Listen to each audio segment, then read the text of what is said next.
ఇద్దరు ఆడపిల్లను ఒక తండ్రి ఒక ఆమెను రేప్ చేయడం తప్ప కదా. ఇప్పుడు బోల్డ్ కేసులు కూడా ఇవే సార్, కావాలని చెప్పి ఎవరు మాత్రం చేయరు సార్.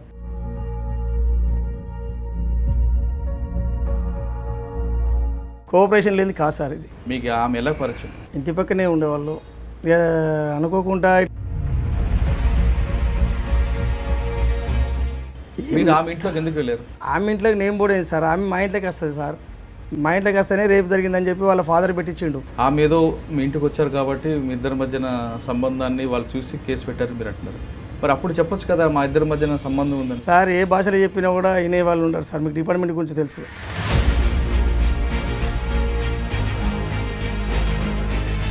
చేయలేదని మీరు అంటున్నారు. అవును సార్. కానీ ఆమె మీ ఇంటికి వచ్చారని చెప్తున్నారు. అంటే మీ ఇద్దరి మధ్యన శారీరక సంబంధం ఉందా లేదా? 100% నేను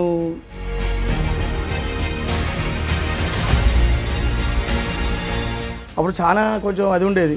అంటే ఆమెకు పెళ్ళయిందా? పెళ్ళలేదు సార్. అంటే మీ ఇద్దరు ఇంట్లో ఉన్నప్పుడు పోలీసులు పట్టుకోలేదా? కానీ ఆమె తప్పు చేసేలేదు కనిపెడదాం. మీకు ఇద్దరు ఆడపిల్లలు ఉంటుండగా మీరు ఆమెతో శారీరక సంబంధం పెట్టుకోవడం కూడా తప్పే కదా. మీరు అడిగిన దానికి తప్ప కాదా అని మీరు అంటున్నారు.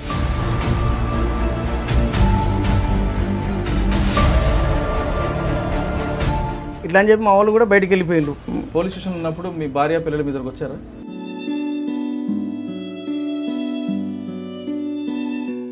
మా భార్య వచ్చింది సార్. ఏమన్నారా? ఆమె చూడగానే మీరు కళ్ళలో కలిపెట్టి చూడగా అవన్నా డైరెక్ట్ ఉన్నది.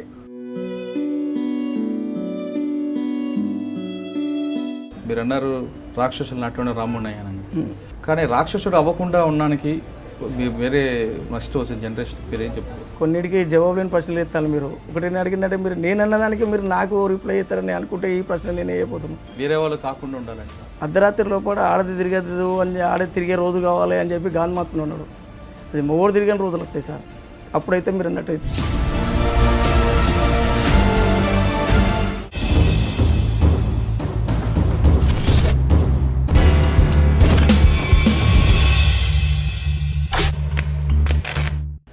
Welcome to crime confession. శనికావేశంలో చేసిన నేరాలకి జైలుకి వెళ్ళి అక్కడ తమ తప్పు తెలుసుకొని బయటకు వచ్చిన వారు పరిచయం చేసే ఈ కార్యక్రమంలో ఈ వారం మన గెస్ట్ హరీష్. అందరూ భార్యలు హత్య చేసో లేదో పొలం గట్టు దగ్గర పంచాయతీలో వేరే వ్యక్తులను మర్డర్ చేసో వెళ్ళి జైలుకి వెళ్తే ఇప్పుడు మీకు పరిచయం చేస్తున్న హరీష్ రేప్ కేసులో జైలుకి వెళ్ళి బయటకు వచ్చిన వ్యక్తి. నిజంగా హరీష్ రేప్ చేశాడా లేదా అక్కడున్న పరిస్థితుల ప్రభావం మీద కేసు అది రేప్ కేసుగా మారిందా అనే విషయాల్ని హరీష్ నటు తెలుసుకుందాం. హరీష్ నమస్తే. హరీష్, ఇప్పుడు మీ మీద రేప్ కేసు కనపడుతుంది 376. అంటే ఒక ఆడపిల్లల మీద మీరు అంత ఘోరంగా అత్యాచారం చేయడం చాలా తప్పది. కానీ మీరు ఆమెను అత్యాచారం చేస్తున్నప్పుడు మీకు తప్పు అనిపించలేదు సార్? చేస్తే ఆ విషయం చెప్పే ముందు ఒకసారి మీ ఫ్యామిలీ బ్యాక్గ్రౌండ్ చెప్పండి సార్. మీరు ఎవరు, మీ పేరు, మీ ఊరు? సార్ నాది 100 షాంపేట సార్. నాకు ఇద్దరు ఆడపిల్లలు ఇప్పుడు డిగ్రీ చదువుతున్నారు సార్. నాకు ఫస్ట్ కేసు అయినప్పుడు కూడా చాలా అది అనిపించింది. అంటే మీ ఇద్దరు ఆడపిల్లలు చదువుకున్నారు? అవును సార్. మీరు ఎక్కడ ఉంటారు? మీరు వ్యాపారం ఏంటి? మీకు ఆమె ఎలా పరిచయం? మా ఇంటి పక్కనే సార్, ఇంటి పక్కనే ఉండేవాళ్ళు. ఇక అనుకోకుండా ఇట్లా యాక్సిడెంట్ అయిందని చెప్పి కొన్ని గొడవలు కూడా అయినాయి మా దగ్గర. గోడ కొట్టడం కానీ ఇట్లా చేయడం కానీ, ఇట్లా ఇది తల్లి రమ్మని చిన్నపిల్లల మీద కేసు పెట్టడం కానీ, ఒక రకంగా ఏదో ఒకటి గొడవల గురించి అది చేసి మొదలు పెట్టిండు. మళ్ళీ దాని తర్వాత నేను లోపలికి వచ్చిన జైలుకి వచ్చిన తర్వాత కూడా నేను మళ్ళా బెయిల్ మీద బయట జైలుకు వెళ్ళక ముందు మీకు ఇద్దరు ఆడపిల్లలు ఉన్నారు. అవును. ఇద్దరు ఆడపిల్లను ఒక తండ్రి ఒక ఆమెను రేప్ చేయడం తప్ప కదా. అవును సార్, మీరు అన్నది కరెక్ట్. అది నేను కావాలని పెట్టిన కేసే సార్. ఇది నేను చెప్తున్నా కదా సార్, ఇది కావాలని కేవలం పెట్టిన కేసే. ఇది పెట్టిన కేసు గురించి కూడా ఇంకోటి సార్, ప్రతి ఒక్క ఎవిడెన్స్ కూడా దగ్గర తీసుకొచ్చి పెట్టించారు. ఆ రోజు ఏం జరిగింది చెప్పండి సార్. ఆ రోజు ఏం జరిగింది? మీరు ఆమె ఇంట్లోకి ఎందుకు వెళ్ళారు? ఆమె ఇంట్లోకి నేను పోలేదు సార్, ఆమె మా ఇంట్లోకి వస్తుంది సార్. మా ఇంట్లోకి వస్తేనే రేపు జరిగిందని చెప్పి వాళ్ళ ఫాదర్ పెట్టించిండు, కావాలని చెప్పి పెట్టించిండు, పోలీసులను అది చేసిండు. అంటే మీ ఇంట్లోకి ఎందుకు వచ్చారు? ఎప్పటికి వస్తూనే ఉంటుంది సార్. అంటే మీ ఇంట్లోకి మీరు రమ్మంటే వస్తారా? ఆమెకి ఆమె వస్తుంది సార్. అంటే అప్పుడు ఇంట్లో మీ ఇంట్లో ఎవరు ఉండరా? ఎవరు ఉండరు అంటే లేనప్పుడు అది చేయడం జరుగుతుంది. కానీ మీ ఇద్దరి మధ్య శారీరక సంబంధం ఉందా? ఉన్నా సార్, నేనంటున్నా సార్, అట్లని కాదు కానీ చెప్తున్నా సార్, కావాలని ఇది ఇక్కడ మీ ఇద్దరు సార్ నాదని కాదు సార్, ఎవరిదైనా కూడా రేప్ కేసు అనేది జరగదు సార్. వాస్తవంగా 100% నేను జైల్లో కూడా లోపల కూడా ప్రతి ఒక్క కేసును కూడా అది చేసిన సార్. అప్పుడు చాలా కొంచెం అది ఉండేది. దాని తర్వాత మళ్ళీ శిక్ష పడిన తర్వాత ఇది వికే సింగ్ గారు చాలా జీవనోపాధి గురించి అంటే ఆ సబ్జెక్ట్ వెళ్ళే ముందు మీరు ఇద్దరు ఆడపిల్ల తండ్రిగా ఆమెకు రేప్ చేశాను చేయలేదని మీరు అంటున్నారు. అవును సార్. కానీ ఆమె మీ ఇంటికి వచ్చారని చెప్తున్నారు. అంటే మీ ఇద్దరి మధ్యన శారీరక సంబంధం ఉందా లేదా? నేను ఉంటున్నా సార్. ఉంటేనే కాదు సార్, ఒకళ్ళ ఇంటికి ఎందుకు వస్తారు సార్? ఇప్పుడు ఒక ఆడామె ఇంకో ఇంటికి ఎందుకు వస్తారు సార్? అంటే ఆమెకు పెళ్ళయిందా? పెళ్ళైంది సార్. కానీ ఆమె తప్పు చేసేలేదు కనిపెడదాం. మీకు ఇద్దరు ఆడపిల్లలు ఉంటుండగా మీరు ఆమెతో శారీరక సంబంధం పెట్టుకోవడం కూడా తప్పే కదా? అంటే నేను కావాలని చెప్పలేదు సార్. లేదు సార్, మా వాడ కూడా అందరికి లేడీస్ కూడా తెలుసు సార్. ఇట్లా అని చెప్పి మా వాళ్ళు కూడా బయటికి వెళ్ళిపోయిండు. ఆమెతో రేపు చేయడం అనేది పక్కన పెడదాం, మీరు ఆమెతో శారీరక సంబంధం పెట్టుకోవడం అనేది తప్ప రైటా? సార్ ఒకటి పరాయశ్రీని గురించి ఆశించేవానికి పతనమైన దారి అని చెప్పి రామాయణంలో చెప్పింది సార్. నేను కాదన్నా లోపల నేను భౌతికత కూడా తగిన సార్. మీరు అడిగిన దానికి తప్ప కాదా అని మీరు అంటున్నారు, కానీ వన్ సైడే మీరు అంటున్నారు. మీరు తప్ప అని చెప్పి అంటున్నారు, వచ్చిన వాళ్ళు తప్ప అని అంటలేరు మీరు. అంటే వచ్చిన తప్ప అనేది ఆడవాళ్ళ వ్యవహారంలో మీరు పక్కన పెట్టి అడుగుతున్నారు సార్. మీరు ఏమంటున్నారు అంటే ఇవి శాస్త్రం కూడా చెప్తున్నా కదా సార్. నేను అది కూడా అంటున్నా కదా, రాముని గురించి కూడా చెప్తున్నా కదా సార్. ఏమంటున్నా సీత లాంటిదే అన్నది రావణాసురుని పట్టుకొని, ఒరే ఇట్లా సంగతి ఆడదాన్ని ఇట్లా అని చెప్పన్నా సార్. పరాయశ్రీ గురించి ఆశించేవానికి పతనం తప్పదు అని ఆ రాజుల్లో అన్నా సార్. అంటే మీరు పరాయశ్రీని ఆశించారు కాబట్టి మీకు పతనం స్టార్ట్ అయింది. మీరంటే నేను చెప్తా సార్, ఆమె వచ్చిన దాని గురించి మాట్లాడతారు, వన్ సైడే మాట్లాడుతున్నారు. అంటే ఆమె సార్ ఇప్పుడు బోల్డ్ కేసులు కూడా ఇవే సార్. కావాలని చెప్పి ఎవరు మాత్రం చేయరు సార్. ఒక లేడీస్ను ఒక జెంట్స్ రేపు కావాలని చెప్పి కాదు, అది జరగని విషయం, నిత్య సత్యం. ఇది కోఆపరేషన్ లేని కాదు సార్. ఇది ఇవాళ రూపాయలు చూడండి సార్, ఒక 20 ఏళ్ళు ఒక 25 ఏళ్ళ పిల్లాడు, 3 సంవత్సరాల అమ్మాయి, 4 సంవత్సరాల అమ్మాయి విన్నారా సార్? తల్లి రమ్మంటే నాటంటే 3 సంవత్సరాల అమ్మాయి, 4 సంవత్సరాల అమ్మాయిని పెళ్లి రేపు చేయడం ఏం సార్ ఇది? రేపే కదా. ఇప్పుడు అన్ని కేసులు పెట్టేటిగా సార్ ఇవి. ఇప్పుడు మీరు అంటుండగా మీరు సహజీవనం చేసిన ఆమె మీరు రావడంతో ఇంట్లో చూసారు, కేసు పెట్టారు మీరు చెప్తున్నారు.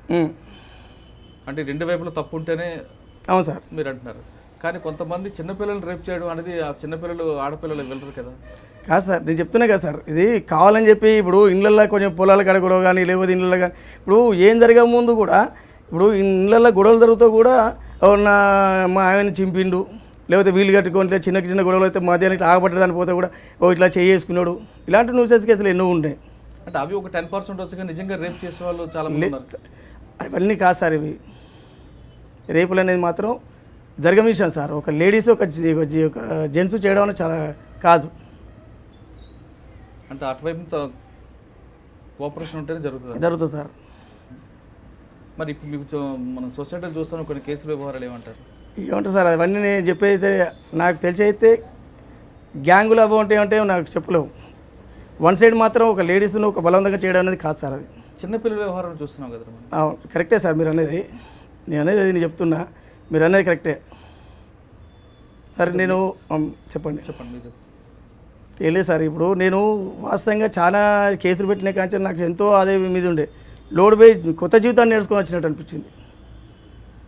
అంటే ఈ కొత్త జీవితం గురించి మాట్లాడే ముందు ఒకసారి పాత జీవితంలోకి వెళ్తే, హాయిగా బట్టల వ్యాపారం చేసుకుంటూ ఆడపిల్లల తండ్రిగా ఉన్న హరీష్, ఆమె ఏదో మీ ఇంటికి వచ్చారు కాబట్టి మీ ఇద్దరి మధ్యన సంబంధాన్ని వాళ్ళు చూసి కేసు పెట్టారు మీరు అంటున్నారు.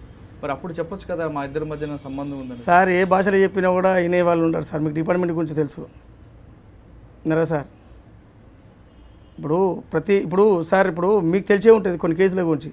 మాలాంటి సగటు మనుషుల గురించి ఏం చెప్పినా ఏది లేదు సార్. మీకు తెలిసిన కొన్ని కేసులు చాలానే ఉంటాయి. అవి కొన్ని కేసులు పట్టుకునే పోతా ఉంటాయి. కొన్ని అంటే ఇప్పుడు మీరు ఆ రోజు ఏం జరిగింది ఇంట్లో? ఏం జరగలేదు సార్. ఏం జరగక ముందే గొడవలైన తర్వాత తెల్లారి ఇట్లా పిలిపించిండ్లు, ఏది పోలీస్ స్టేషన్ పోయిండ్లు. నువ్వు ఇద్దరు ఇంట్లో ఉన్నప్పుడు పోలీసులు పట్టుకోలేదు సార్. బయటికి వచ్చిన తర్వాత 2-3 రోజులకు ఇట్లా ఏమైందని చెప్పి ఇట్లా సరమంచి అని చెప్పి ఆ చేసి నేను వేరే ఇంటికంటే తీసుకొని వచ్చిండ్లు. ఓకే, అదే సార్. తీసుకొచ్చి ఏమన్నారు పోలీసులు? 2 రోజులు అయిన తర్వాత వదిలిపెడతా అనుకున్నారు. దాని తర్వాత వాళ్ళ హస్బెండ్ ఏం చేసిండో తెలియదు. దాని తర్వాత కేసు పెట్టించి మళ్ళీ అప్పటిదాకా నాకు 376 అంటే ఏంటో తెలియదు, ఏది తెలియదు. వచ్చేసినాం. దాని తర్వాత మళ్ళీ 2-3 సార్లు బెయిల్ వేస్తే కూడా బెయిల్ రాలేదు. బెయిల్ లేట్ అయింది. మళ్ళీ ఫాస్ట్ ట్రాక్ లేపించి మళ్ళీ దాన్ని అని చెప్పి శిక్ష వేయించిండు. అప్పటిదాకా కూడా నాకు ఏడుపు దాని మీదనే ఉన్నా. అయ్యో నా కుటుంబం ఏంది, నేనేంది. అంటే ఆ విషయాలు వెళ్ళే ముందు మీ మీద 376 పెట్టారు అన్నప్పుడు ఎవిడెన్స్ పోలీసులు తీసుకుంటారు కదా, అక్కడ ఏం ఎవిడెన్స్? అవును సార్, వాళ్ళు సాక్ష్యం చెప్పారా? వాళ్ళు అందరూ దగ్గర నుంచి అంటే ఆ రోజు మీ ఇద్దరు ఇంట్లో ఉన్నప్పుడు వాళ్ళ ఫాదర్ చూడడం పట్టుకున్నారు మీకు రెడ్ హ్యాండ్గా? పట్టుకోవాలి, చూసి చూన్నట్టుగా పోయిండు సార్. చూన్నట్టుగా పోయిండు, అంతే జరిగింది. మళ్ళీ 2-3 చూసారా? భర్త చూసాడా? అది ఎవరు చూసినా తెలియదు సరిగ్గా, నేను కూడా చూడలేదు. తెల్లారి 2-3 రోజుల నుంచి అది కాలేదు. మళ్ళీ 3వ రోజు నుంచి మళ్ళీ ఇట్లా సంగతి ఇట్లా అని చెప్పి గొడవ అయింది. ఇక తీసుకెళ్ళిపోయి పోలీసు వాళ్ళు ఓన్లీ పోలీసు వాళ్ళు వచ్చిండు. మళ్ళీ దాని తర్వాత కేసు పెట్టిండు. 2-3 రోజుల్లో మళ్ళీ ఒకటి పంపించేసిండు. అప్పటి నుంచి నేను ఏడుచుకుంటే ఉన్నా, అన్నందుకు ఇలా తినలేదు. అంటే మీరు కేసు పెట్టిన తర్వాత దానికి చాలా రేప్ కేసు అంటే చాలా సాక్ష్యాలు కావాలి పోలీసులకి. ఆమె కూడా స్టేట్మెంట్ ఇచ్చారు కదా? ఇక అవి మేము చూడలేదు సార్. నేను మరి ఆమెతో మీరు మాట్లాడారా? ఆమెతో నేను మాట్లాడలేదు. మాట్లాడే ఛాయిస్ ఎక్కడ సార్? ఒక రోజు 2 రోజులు కొట్టింది సార్. నేను కాదు సార్ పలాని ఇట్లా ఇన్ని రోజుల నుంచి ఇట్లా మాకు ఇట్లున్నారు సార్, ఏ విధంగా ఉన్నది ఎవరిని చెప్పాక ఇట్లా సంగతి అది అని చెప్పి పెద్దగా చేసింది సార్. ఇది చాలా ఏడ్చుకుంటూ బయటికి రావడం జరిగింది. దానిలో ఇక అవి భరించలేక లోపల జరిగింది. దాని తర్వాత లోపలికి వెళ్ళక ముందు మీకు 2 ఆడపిల్లలు భార్య మీ దగ్గరకు వచ్చి ఏమన్నారు? అవును సార్. వాళ్ళు ఏమన్నారు? ఎందుకంటే సొసైటీలో తండ్రి రేప్ చేసి జైలుకి రాలేదు సార్. నా దగ్గర రాలేదు. ఇప్పుడు మీరు అనుభవించిన తర్వాత జైలుకి పోలీస్ స్టేషన్కి వెళ్ళారు. పోలీస్ స్టేషన్ ఉన్నప్పుడు మీ భార్య పిల్లలు మీ దగ్గరకు వచ్చారా? రాలేదు సార్. ఎప్పుడు వచ్చారు వాళ్ళు? రాలేదు. అప్పుడు కొన్ని రోజుల తర్వాత ఇక మళ్ళీ ఎందుకంటే వాళ్ళకి చాలా సొసైటీలో మరుగు అనిపిస్తుంది అని చెప్పి వాళ్ళు కూడా వాళ్ళు రాలేదు. చాలా బాధ అనిపించింది సార్ నాకు.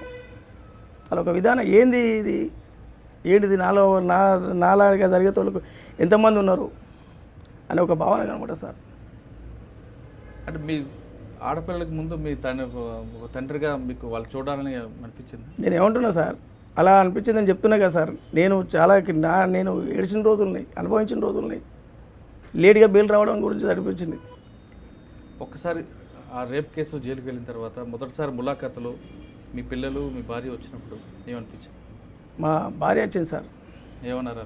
ఆమె చూడగానే మీరు కళ్ళలో కలిపెట్టి చూడగా అవన్నీ డైరెక్టర్ అన్నది, నువ్వు చేసేదాన్ని కాదు ఇట్లా సంగతి అంటే నీకు నమ్మకం ఉంటే సరిపోతుంది అని చెప్పన్న. అంటే భార్య నమ్మితే చాలా అన్నది మీకు నమ్మకం అని చెప్పి అన్న తర్వాత ఇక మా నాన్న లేడు, మా పెదనాన్న వాళ్ళు, మా పెదనాన్న కొడుకు వాళ్ళందరూ కొంచెం క్యాపిటల్ సిటీ ఉన్నోళ్ళు. సరిగా వీడు చేస్తోడు కాదు, అలాంటి కాదు, సరే ఏదో అయిపోయింది అని చెప్పి వాళ్ళు బెయిల్ గురించి అది కాకుండా లేటుగా ఇవిడితోనే ఇక ఫాస్ట్ ట్రాక్ లేపించిండు. మళ్ళీ ఫాస్ట్ ట్రాక్ లేపించి మళ్ళీ నేను బయటికి వెళ్ళిన తర్వాత 27 డేస్కో 10 years పడతాడు చేసిండు. నాకు ఎవరో అనే తెలియని వాళ్ళు కూడా మా లాయర్ మాట్లాడుతుంటారు కదా, ఒక 25 ఇండ్లు 30 ఇండ్లు తేడా ఉన్న వాళ్ళు కూడా నాకు నేను చేయంగా చూసినా అని చెప్పేవాళ్ళు కొంతమంది. ఎందుకు అంతమంది శత్రువులు ఎందుకు మీరు కొనుక్కున్నారు? నేను కొనుక్కోలేదు సార్. ఇప్పుడు నేను మీ ఇంటర్వ్యూలో వాళ్ళని కూడా పిలుస్తాను సార్. ఇక్కడికి వచ్చి చెప్తారు వాళ్ళు. ఆ రోజు ఇట్లా వాళ్ళు ఎవరు చెప్పించింది సార్, మన కోర్టు కానిస్టేబుల్ చెప్పిస్తాడు. ఎవరు చెప్పిస్తారు సార్? ఎందుకు మీ మీద అంత కక్ష? మా మీద కాదు సార్. వాళ్ళకి ఇప్పుడు కేసు ఒకటి గెలవాలంటే వాళ్ళు గెలవడం కోసం ఉంటుంది, మేము గెలవడం కోసం ఉంటుంది సార్. మా లాయర్ నాకు గెలవడం కోసం, పబ్లిక్ ప్రాసిక్యూటర్ వాళ్ళు గెలవడం కోసం ఉంటుంది. ఎందుకంటే ఇన్ని ఇయర్స్ లోపల నేను క్రైమ్ ఎవరి కేసు ఎలా ఉంటుందన్నది కూడా మేము ఇప్పటివరకు నేను తెలుసుకున్నాను సార్. వేరే దృశ్యంగా నేరా సార్ చాలా అదే కాకుండా జీవితాన్ని కోల్పోయిగా నేను బయటకు వచ్చిన తర్వాత కూడా నేను బతకడానికి కూడా అది అనిపించలేదు సార్. నాకు సమాజం లోపల ఛాయగా అనిపించింది, లేకపోతే ఇంకా ఏమైనా అయిపోతాను అనుకున్నా. అక్కడి లోపల వినయ్ కుమార్ గారు కొన్ని పీటీ పర్యటనలు చేయించుడు, క్రమశిక్షణ నేర్పుడు, మురళీబాబు గారు ఎవరికి ఏం పని కావాలి ఇది జ్ఞానం చేయించుడు, అన్ని అవిధీల ఎక్సర్సైజ్ చేయించుడు, యోగా చేయించుడు, ఇవన్నీ ఒక క్రమంగా అప్పుడు బయటకు వచ్చిన తర్వాత నాకు ఒక రకమైన ఏమైపోతానో అని చెప్పి ఒక రకమైన భయం ఉండేది.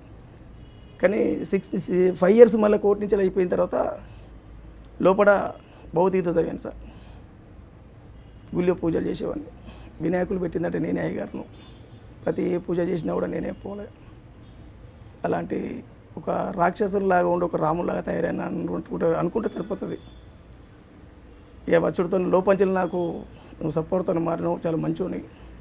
లోపంచెలే మురళీబాబు నీకు జాబ్ ఇస్తానా, నువ్వు మంచిగా చేసుకో, చూడు పంతులు ఇట్లా సంగతి అంటే వినయ్ కుమార్ గారు సింగ్ గారు నీకు ఇట్లా ఇచ్చిండ్రు. జైల్లో ఉన్నప్పుడు మీరు భగవద్గీత చదివాని అంటున్నారు, గుళ్ళో అయ్యగారు ఉద్యోగం చేశారంటున్నారు, యోగా చేస్తామని చెప్తున్నారు.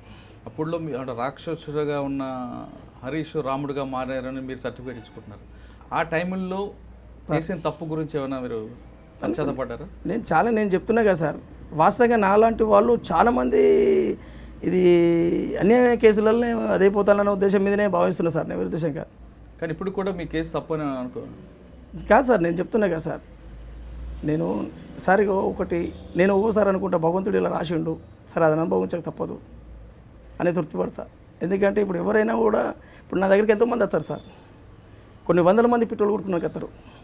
అందరూ ఒకలా ఉండరు, ఒకళ్ళు తొందర కొట్టరాదా అంటారు, ఏం చేస్తున్నావు అని కొందరు అంటారు. సార్ అట్లా కాదు సార్, కొంచెం చూడండి సార్ అని ఒక వినయంగా జ్ఞాన పరజ్ఞానంగా చెప్పగలుగుతాం. ఎందుకంటే మేము అనుభవించింది సరిపోతుంది అని చెప్పి ఆ విధానంగా చేసి చంపితో రేప్ చేయలేదు అని మీరు చెప్తున్నారు, కానీ సహజీవనం కూడా తప్పు అనేది సార్. సమాజంలో ఏది కానీ సమాజంలో ఏది మొప్పించినా మొప్పలేరు సార్. ఇప్పుడు మీరు అన్నట్టు సహజీవనం కూడా కాదు, ఎందుకంటే ఆమె పెళ్ళయింది, మీకు పెళ్ళయింది సార్, మీ ఇద్దరు ఆ విధంగా శారీరకంగా కలవడం అనేది కూడా చట్టం తప్పు అని చెప్పి సార్ ఒకటి చెప్పంటారా సార్, మీరు అనేది అన్ని విధాలుగా నేను చెప్పాను సరిగా. ఎందుకంటే నాకు భగవంతు దయవల్ల ఇప్పుడు నేను కొత్త జీవితాన్ని ప్రారంభిస్తున్నా. గతం నాకు అయిపోయింది సార్. నా జీవితం లోపల మరో జన్మ అంటే వికే సింగ్ గారు, వినయ్ కుమార్ గారు నాకు ఇచ్చారు. ఇంకోటి ఇప్పుడు కొంతమంది చుట్టాలు కానీ మా అక్క చెల్లెలు కానీ కొంతమంది నాకు దూరం అయిపోలేనా, ఇప్పుడు నా బంక్లో పనిచేసే వాళ్ళైనా కూడా వాళ్ళు నాకే చుట్టాలు అనుకుంటారు సార్. మొన్న అవగతానికి పెళ్ళయింది, మేమే అందరం కలిసిపోయినాం సార్, బంధువులు మేమే అనుకుంటున్నాం. సమాజం లోపల ఇది సరిపోదా సార్? ఒకటి కేసు వల్ల మీ కుటుంబ సభ్యులు చాలా మంది దూరం అయ్యారు. కొంతమంది చెప్తున్నా కదా సార్, ఇప్పుడు ఏంది అనేది వాళ్ళ అంతరాత్మకు తెలుసు, కానీ కాదు హరీష్ అంటే ఏంటిది, Harish is a banded. Business లోపల నాకు 14 మంది దానికి పనిచేసే వర్కర్స్ చాలా అది సార్. నేను చెప్పదలుచుకుంటే నాకు వచ్చింది ఇప్పుడు అనుకోండి, కొంతమంది చాలా మంది చరిత్ర ఉంటుంది అనుకోవచ్చు, ఒకరికి చరిత్ర ఉంటుంది సార్. కానీ ఒకటి ఏంటి సార్, ఇప్పుడు ఇలా ఒకటి మీరు నాకు కలవడం అది ఎందుకంటే నేను మర్చిపోయిందని మీరు జ్ఞాపకం చేస్తున్నారు.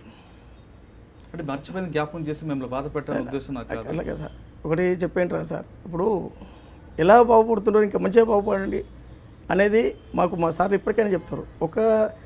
ఒక సైప్ కానీ లేకపోతే ఒక పెట్రోల్ ఏది కానీ ఒక క్రమశిక్షణ పాటించకపోతే పిలుస్తారు, ఏమే ఇంకా మారతలేవు ఏంటిది, లేదు సార్ ఇట్లా పొరపాటు ఇట్లా అయిపోయింది అట్లా.